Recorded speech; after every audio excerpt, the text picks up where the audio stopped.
5 ससुराल की बहू।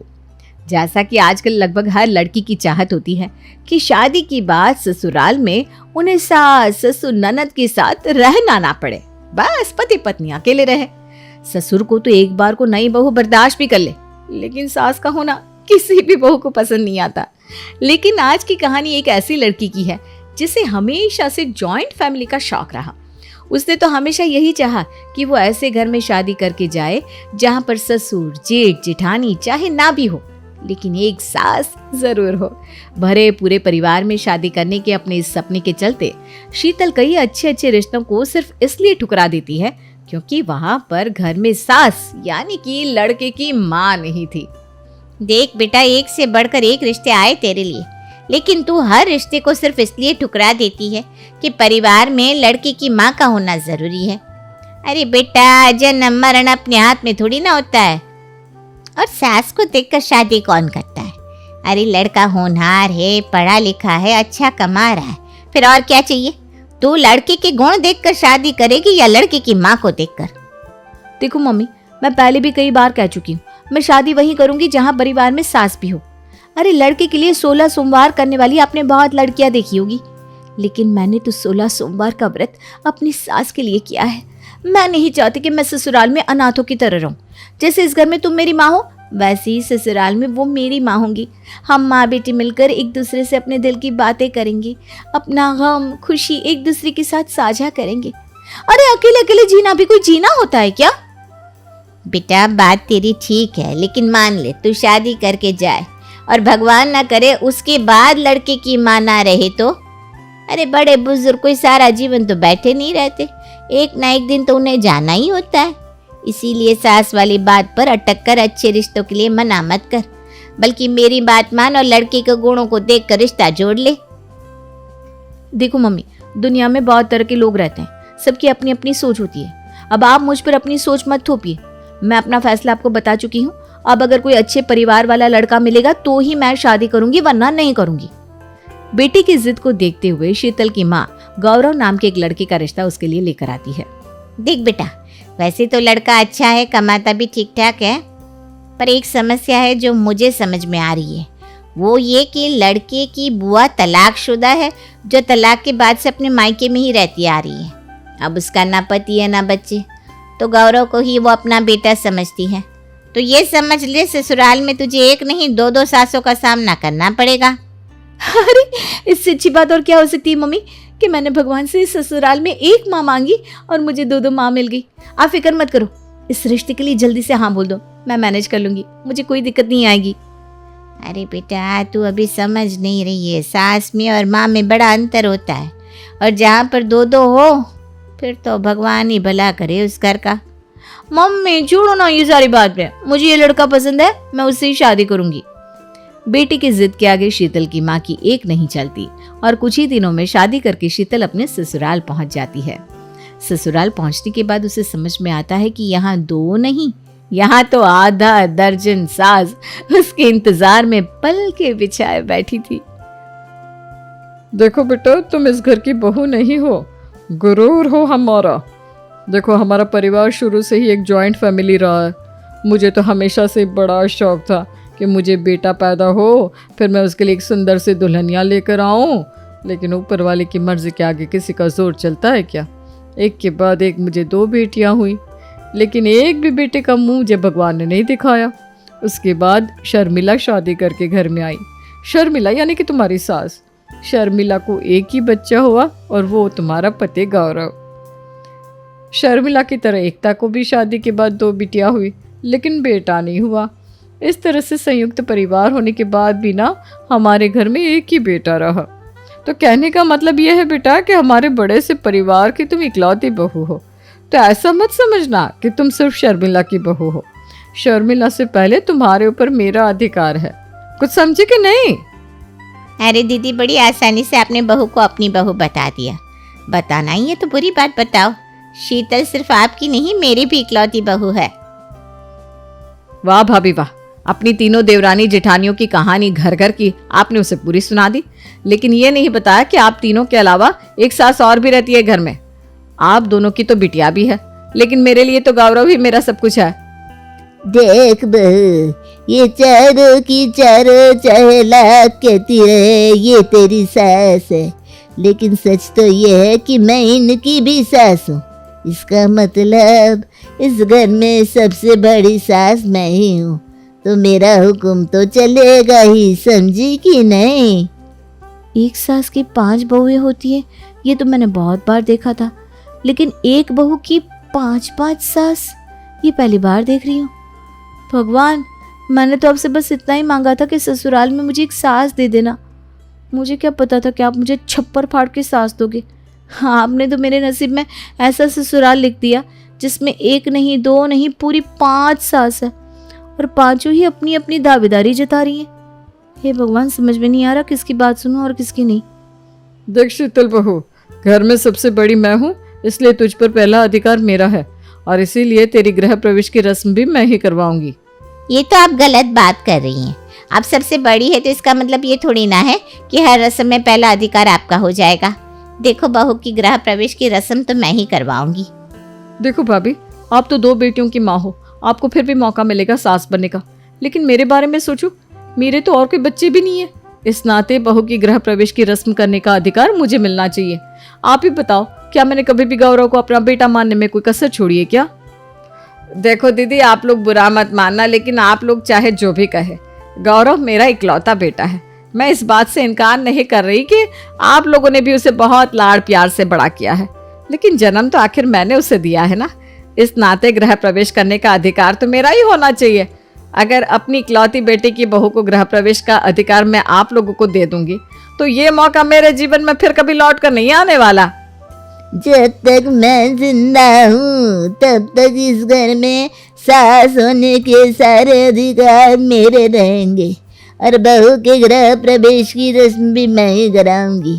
चुप रहो चारों की चारों, जाकर अपना काम करो जाओ। मेरे होते हुए अपनी मन मर्जी चलाने की हिम्मत भी कैसे हुई तुम लोगों की? 5 सास शीतल के ऊपर अधिकार जमाने के लिए आपस में बहस करने लगती है, जिसे सुनकर शीतल का सर चकराने लगा था। हे भगवान, ये कहाँ फंसा दिया मुझे। यहाँ तो पहले दिन ही घमासान शुरू हो गया, पता नहीं आगे और क्या क्या होगा। काफी देर तक बहस करने के बाद अंत में दादी सास शीतल का गृह प्रवेश कराकर उसे घर के अंदर ले जाती है। कुछ देर बाद, शीतल बहू, अब तुम्हें पहली रसोई की रस्म करनी है। तुम ऐसा करो, जो मैं कहती हूँ ना उसे ध्यान से सुनो। अपनी पहली रसोई के लिए ना पूरी, मूंग की दाल का हलवा और पनीर की सब्जी बना दो। बना लोगी ना? जी बुआ जी, बना लूंगी। अरे दीदी, अभी नई नई शादी हुई है, एकदम से रसोई का इतना सारा बोझ डाल देंगे उसके ऊपर तो घबरा जाएगी ना। बेटा तुम चिंता ना करो, मैं सब बना लूंगी। तुम बस शगुन के लिए आकर हाथ लगा देना। और ऐसा कोई ज़रूरी थोड़ी ना होता है कि पहले दिन से ही तुम पूरे घर की जिम्मेदारी अपने ऊपर ले लो। अरे बेटा, बहू कोई मशीन थोड़ी ना होती है, थोड़े दिन लगेंगे, धीरे धीरे सब समझ जाओगी। अरे भाभी, ये क्या बात हुई? बहू के सामने मेरी बात काट कर आपने अच्छा नहीं किया। मैं कोई अत्याचार नहीं करी हूँ उसके ऊपर, और ये दुनिया की पहली बहू तो है नहीं जो पहली रसोई की रस्म निभाएगी। अरे ये तो शादी के बाद होने वाली सुंदर सी रस्म है, इसको खुशी खुशी निभाना चाहिए। और भूलिए मत, शीतल सिर्फ आपकी अकेली बहू नहीं है, वो हमारी भी कुछ लगती है। देखिए मम्मी जी, बुआ जी, आप लोग प्लीज़ बहस मत करिए। आप ही बताइए मैं क्या करूं? कोई एक डिसाइड करके मुझे बता दो कि मुझे खाना बनाना है या नहीं बनाना। मेरा तो आप लोगों की बहस को सुनकर सर चकराने लगा है। सास शर्मिला और बुआ की बहस को सुनने के बाद बेचारी शीतल चुपके से अपने कमरे में आ जाती है। अरे चल क्या रहा है आपके घर में? कैसे रह रहे हैं इतने साल से आप? बात बात पर महाभारत छिड़ जाती है यहाँ। क्या हो गया? तुम इतनी परेशान क्यों लग रही हो? अरे परेशान ना हो तो क्या करूं?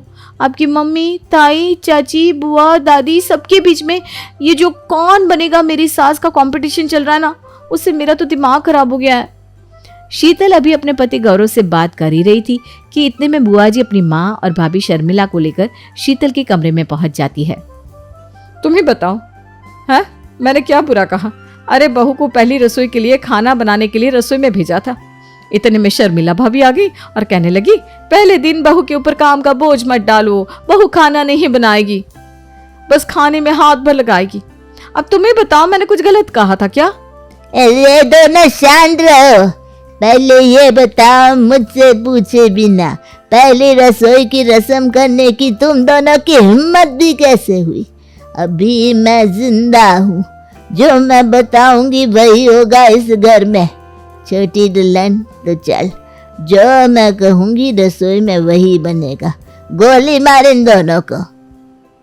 पहली रसोई में दाल की पूरी, उड़द की दाल के बड़े और मखाने की खीर बनेगी, और कुछ बनाने की जरूरत नहीं है। चल लग जा फटाफट काम पर। दादी तो अपना हुक्म चलाकर अपने कमरे में लौट गई थी। मम्मी जी आप उदास मत होइए, मैं थोड़ा थोड़ा सबकी पसंद का खाना बना देती हूँ, तब तो सब लोग खुश हो जाएंगे ना। और आज पहली रसोई में आप मेरी मदद करना चाहती थी ना, तो ठीक है, हम दोनों सास बहू मिलकर सब कुछ बनाएंगे। अब तो ठीक है। देख बेटा, मुझे गलत मत समझना, मैं बस तुझे इस 56 भोग बनाने के दबाव से बचाना चाहती थी। इसीलिए मैंने कहा कि आज पहले ही दिन तुझे इतना सब कुछ बनाने की जरूरत नहीं है। किसी तरह की बहस या लड़ाई झगड़े में फंसना मेरा मकसद नहीं था। मैं समझती हूँ मम्मी जी, मैं जानती हूँ आप सास होने का हक मुझ पर जमाए या ना जमाए, लेकिन सच्चे मन से प्यार तो मुझे करती हैं। और देखा जाए तो कायदे से मेरी सारी रस्में करने का पहला अधिकार तो आपका ही है ना। ससुराल में होती हुई खींचतान हर गुजरते दिन के साथ बढ़ती जा रही थी। सुबह सुबह चाय बनाने से लेकर रात के डिनर तक बेचारी शीतल 5 सास की उंगलियों पर नाचती रहती थी। किसी को चीनी वाली चाय चाहिए होती तो किसी को बिना चीनी की, कोई कहता उसे अदरक वाली चाय चाहिए तो कोई कहता इलायची डालकर चाय बनाना। कुल मिलाकर पांचों को खुश करने के चक्कर में शीतल की जिंदगी की तो बैंड बजी हुई थी। शीतल क्या पहनेगी, क्या खाएगी, कहाँ जाएगी, नहीं जाएगी, इस बात को लेकर घर में हर रोज बहस का मुद्दा बन जाता। ताई हो, चाची सास हो या दादी, सभी शीतल पर अपना अपना हक जमाते और ये साबित करने की कोशिश करते कि बहू पर पहला अधिकार उन्हीं का है। 5 सासों के बीच में पिसने से शीतल की जिंदगी से चैन और सुकून बिल्कुल गायब हो गया था। 1 महीने के बाद, मम्मी जी मैं उन लड़कियों में से नहीं हूँ जो ससुराल में आकर अपने घर के टुकड़े करवाते, लेकिन हमारी जॉइंट फैमिली में जो कुछ भी हो रहा है ना, वो मेरी बर्दाश्त से बाहर होता जा रहा है। आप ही सोचिए ना, मैं अकेली बहू कैसे 5 लोगों के इंस्ट्रक्शंस को मान सकती हूँ। कोई मुझे कहता है कुछ तो कोई कहता है कुछ। आज ही देख लो, दादी ने कहा नाश्ता बना दो तो ताई जी आकर मुझे कपड़े पकड़ा गई, कहती हैं कपड़े प्रेस कर दो। जितनी देर में कपड़े प्रेस कर रही थी इतने में ही चाची जी ने मंदिर की सफाई के लिए आवाज लगा दी। अरे एक का काम करो तो दूसरा नाराज हो जाता है। सबको पहले अपना काम किया हुआ चाहिए। पूरा दिन रेल बन जाती है मेरी, लेकिन काम है कि खत्म होने का नाम ही नहीं लेते। उसके बाद भी कोई ना कोई मुझसे हमेशा नाराज ही रहता है। समझ में नहीं आता करूँ तो क्या करूँ। मैं समझती हूँ बेटा कि तेरे ऊपर क्या बीत रही है, लेकिन मैं मजबूर हूँ। समझ तो मुझे भी नहीं आ रहा कि यह मुसीबत खत्म करूँ तो कैसे करूँ। एक और जिठानी जी तुम्हारी सास बनने के चक्कर में ये भी भूल गई कि वो 2 बच्चों की माँ भी है। पिछले 1 महीने में उन्होंने अपने बच्चों पर बिल्कुल भी ध्यान नहीं दिया, और यही हाल तुम्हारी चाची एकता का है। कितनी बार मैंने एकता की बेटी को छत पर अकेले में उदास टहलते हुए देखा है। आप बिल्कुल ठीक कह रही मम्मी जी, लेकिन हम इस तरह से हार नहीं मान सकते। हमें इस घर में सब कुछ ठीक करना ही होगा। कुछ दिनों बाद ताई सास की बेटी अनु कहती है, मम्मी मैंने सुबोध से शादी कर ली है, आज से ये आपका दामाद है। ये क्या कहा तूने शादी कर ली है? अरे नालायक, शर्म नहीं आती इस तरह से माँ के सामने आकर बेशर्मों की तरह जुबान चलाते हुए? अरे मर गए हैं क्या तेरे माँ बाप जो तू अकेले जाकर शादी कर लाई? और कौन है ये लड़का?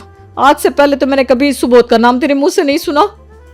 आपने मेरे मुंह से सुबोध का नाम इसलिए नहीं सुना क्योंकि आप मेरी कोई बात सुनती कहाँ है। अरे 1 महीने से ऊपर हो गया है मुझे आपसे ये कहते हुए कि मैं आपसे कुछ बात करना चाहती हूँ, लेकिन आपने कभी मेरी बात पर ध्यान ही नहीं दिया। कितनी बार आपके पास आई मैं, लेकिन आपके पास तो शीतल भाभी की सास बनने से फुर्सत ही नहीं है। पूरा दिन आपका दिमाग बस इसी में रहता है कि ऐसा क्या आप कर दो कि आप बेहतर सास साबित हो जाओ। आपको माँ बनने की, माँ के फर्ज निभाने की फुर्सत कहाँ थी? आपको तो सिर्फ सास बनना था। तो ठीक है, आप खुद बनिए सास।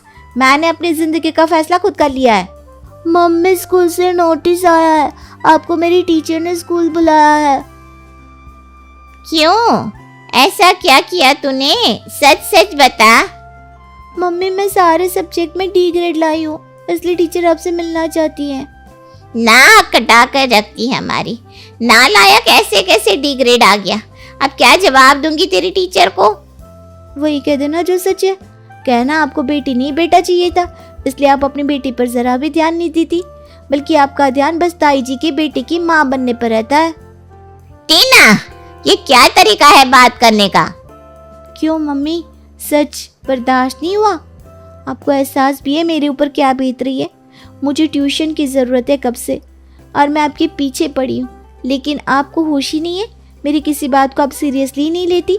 पूरा दिन शीतल भाभी पर बस हुक्म चलाती रहती हो। मुझे माफ़ कर दी बेटा, शायद तू ठीक कह रही है। शीतल के लिए तो शर्मिला दीदी है, लेकिन तुम दोनों के लिए मेरे सिवा और कोई नहीं। मुझे अपने बच्चों पर ध्यान देना चाहिए था। मैं भी बहुत पछता रही हूँ। ये क्या हो गया? सास बनने की मेरे शौक ने मेरी बेटी का जीवन बिगाड़ दिया। तो क्या अभी भी आप लोग मेरी सास बनी रहेंगे या फिर? अरे भाई, मुझे किसी की सास नहीं बनना। पहले माँ होने के फर्ज तो निभा लूँ, बाद में बनूंगी सास। मुझे भी कोई शौक नहीं शर्मिला की बहू की सास बनने का। अरे भाई, अपने बच्चे संभाल ले, वही काफ़ी है। चाची और ताई अपने किए पर बहुत शर्मिंदा थी और अपनी बेटियों के जीवन में हुई हलचल के लिए अब खुद को दोषी मान रही थी, इसलिए सर पकड़कर बैठी हुई थी। आप लोग परेशान मत होइए। टीना और अनु ने आप दोनों से जो भी कहा वो सब झूठ है। उन्होंने आपको आपकी गलती समझाने के लिए झूठ बोला था। अनु ने कोई शादी नहीं की और टीना भी फेल नहीं हुई, लेकिन ऐसा नहीं है कि ऐसा नहीं हो सकता। चाची और ताई को तो अपनी गलती समझ में आ गई थी। दादी जी, आप तो पहले ही 3 बहुएं ला चुकी हैं, सारे सुख भोग चुकी हैं। अब मम्मी जी को उनके फर्ज निभाने दीजिए ना। शीतल की बात सुनकर दादी को भी अपनी गलती समझ में आ जाती है।